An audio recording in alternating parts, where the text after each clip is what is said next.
Assalamualaikum teman-teman, selamat datang di channel kami. Insya Allah kedepannya channel ini akan membahas tentang buku-buku yang ada di koleksi pribadi kami, utamanya buku-buku lawas yang ditulis oleh para ulama Nusantara.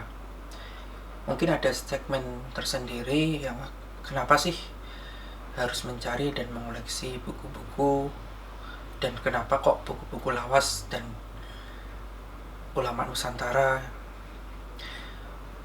Sebagai awalan bahwa apa yang ditulis ulama-ulama Nusantara itu nilai-nilainya masih relevan untuk hari ini, dan ada semacam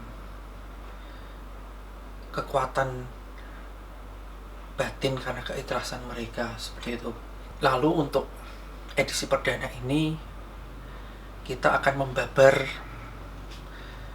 salah satu judul dari sekian banyak buku yang ditulis oleh Buya Hamka, yaitu 4 bulan di Amerika. Kita tahu bahwa Buya Hamka merupakan ulama ensiklopedik yang dimiliki Indonesia. Karangan beliau juga membentang spektrumnya dari ngomongin politik, fikih, bahkan beliau juga terkenal sebagai sastrawan karena menulis berbagai novel. Yang juga menarik dari beliau adalah diksi-diksi yang beliau pilih kaya sekali, dan bahasa beliau sangat fasih, terutama bahasa Melayu. Buku 4 bulan di Amerika ini merupakan kisah pengembaraan beliau di Amerika selama 4 bulan pada tahun 1952, dari Agustus sampai Desember. Yang ada pada saya merupakan terbitan dari Malaysia. Karena Buya Hamka ini ternyata tidak hanya terkenal di Indonesia, tapi juga di negara tetangga, bahkan sampai Thailand, Brunei. Dan ini merupakan cetakan baru karena pada aslinya buku ini terbit pada tahun 1954 dan dicetak oleh penerbitan Tinta Emas dalam 2 jilid pula. Dan yang ini terbitan pertama tahun, yang ini versi baru terbitan tahun 2017, 3 tahun yang lalu lah. Dan ketika buku ini sampai di tempat kami, langsung tertarik untuk membacanya. Jadi ini memang buku yang dicetak ulang, mirip dari buku yang pertama kali terbit pada tahun 1954. Meskipun sekarang juga di Indonesia juga sudah terbit yang baru, terbitan Gema Insani Press, yang cetak jadi 1 buku saja. Kalau ini dicetak menjadi 2 buku, persis seperti cetakan awal di tahun 1994. Desain covernya pun mirip dari yang dulu, yang terbitan Tinta Emas. Penerbit buku ini ada Jejak Tarbiyah, salah satu penerbit buku di Malaysia, baru juga.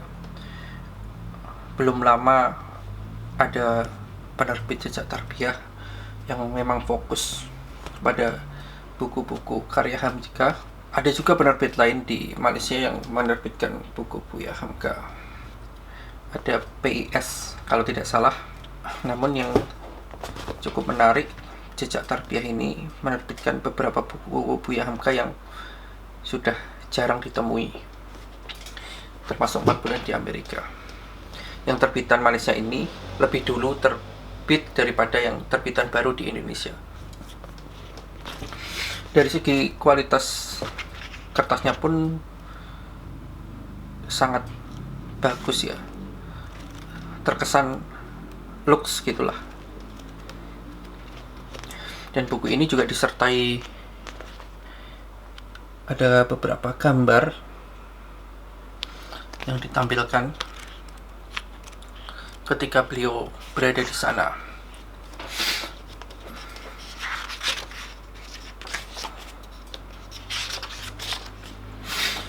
Kita lihat daftar isinya dulu.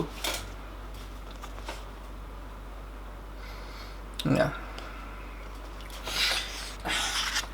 kenapa yang menjadi awalan adalah buku Buya Hamka, selain sebagai penghormatan kepada beliau, bahwa belum lama ini kita melihat kejadian di Amerika tentang hashtag Black Lives Matters, dan di dalam buku ini, di buku yang kejilid 1, beliau menulis subbab khusus di bagian terakhir yang berjudul Negro di Amerika.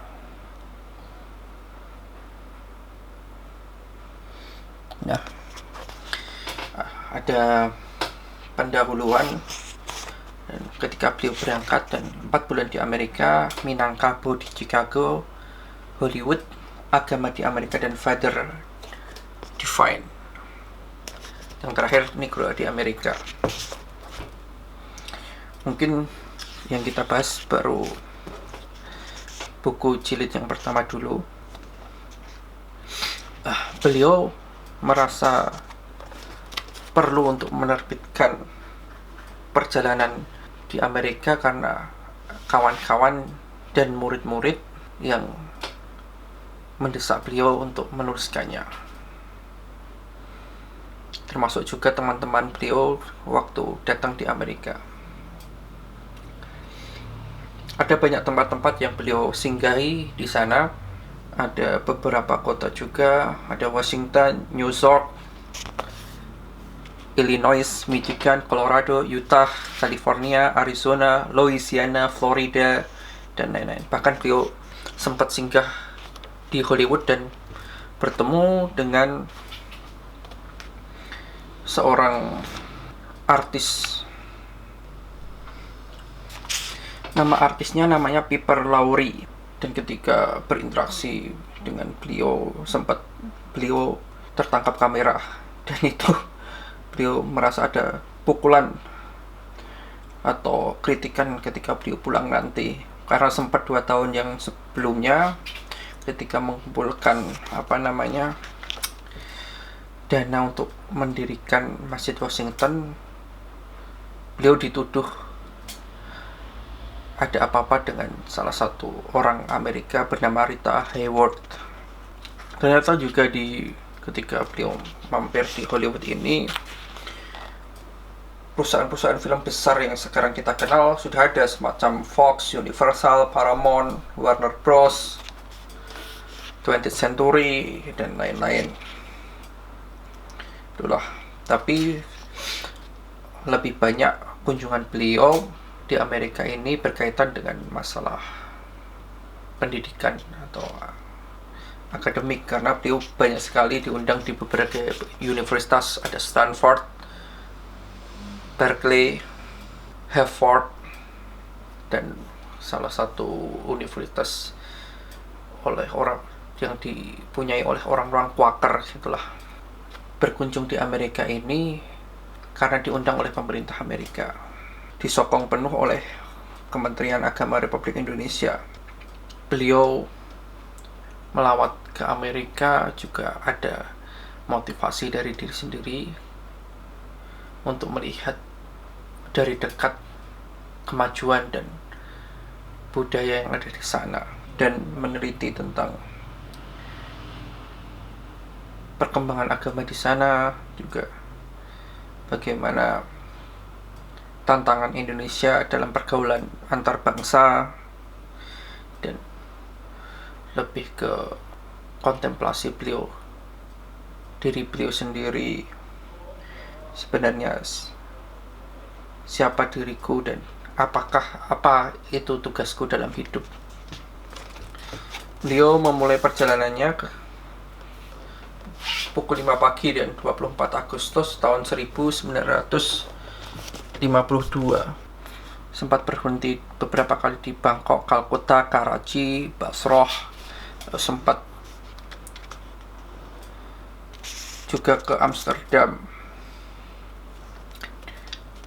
Dan beliau benar-benar baru menginjakkan kaki di Amerika tanggal 27 Agustus 1952.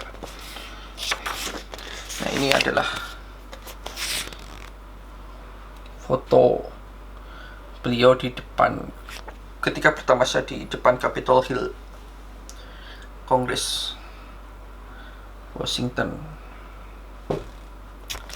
Beliau juga di bab selanjutnya, beliau juga di museum di Chicago. Beliau sempat terkaget karena ada koleksi-koleksi barang-barang antik Minang yang dipamerkan di sana. Itu membuat beliau merasa bangga, tapi juga harus memperlihatkan kesan baik kepada dunia. Seperti itulah. Dalam perjalanannya pun beliau sempat bertemu juga dengan Father Divine. Siapa beliau? Beliau adalah orang yang mengaku Tuhan. Jadi beliau sempat berkunjung ke markas beliau di Philadelphia, dan setiap pengikutnya ketika bertemu mengucapkan kata peace. Banyak pengikut Father Divine ini dari berbagai daerah, bahkan dari luar negeri, ada yang dari Swedia dan lain-lain. Katanya memang beliau ini jelmaan Tuhan, kayak itulah. Dan orang ini memposisikan bahwa serba tahu kejadian yang akan datang.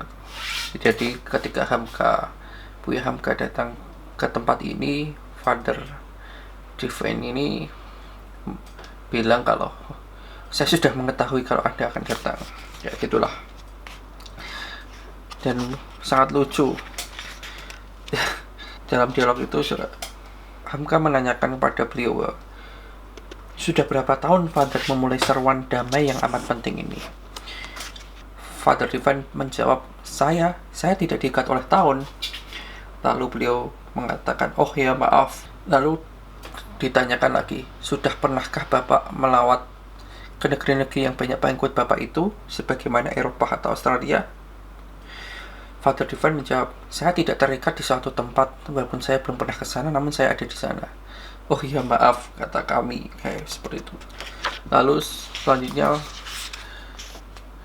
rombongan Hamka pun mundur diri, tapi dicegah karena Father Divine ingin menjamu mereka dengan makan malam. Dan sempat istri Father Divine bergumam, kalau kami percaya bahwa dia adalah Tuhan. Terus Hamka seketika menimpali, jelmaan dari Yesus Kristus. Bukan, tapi jelmaan dari Bapaknya Yesus Kristus. Hamka lalu mengatakan, tobat, kataku dalam hati.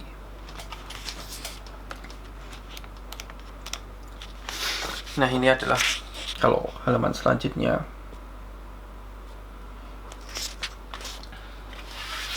Atau bab selanjutnya membahas tentang Negro di Amerika.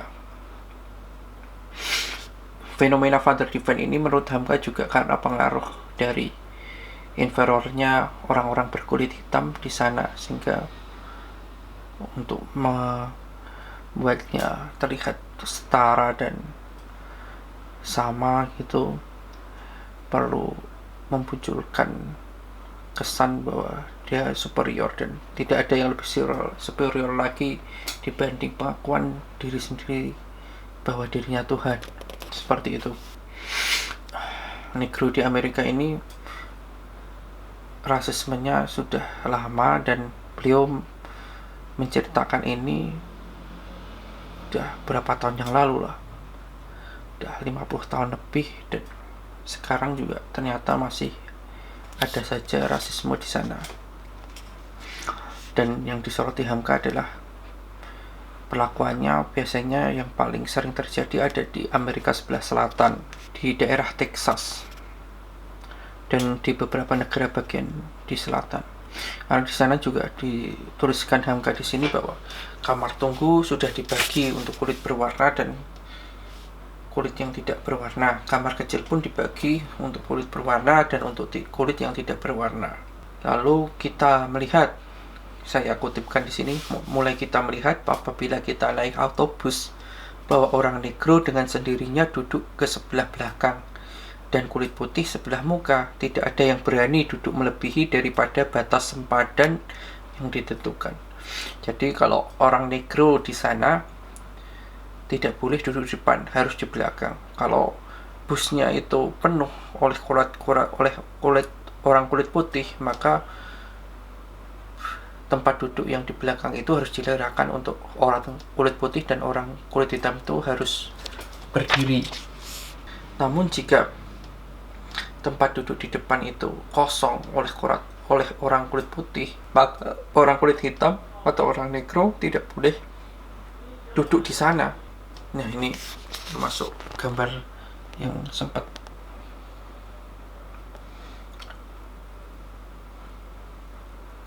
terekam di sana. No dogs, no Negroes, no Mexicans. Dan tempatnya, kamar mandinya pun dibagi.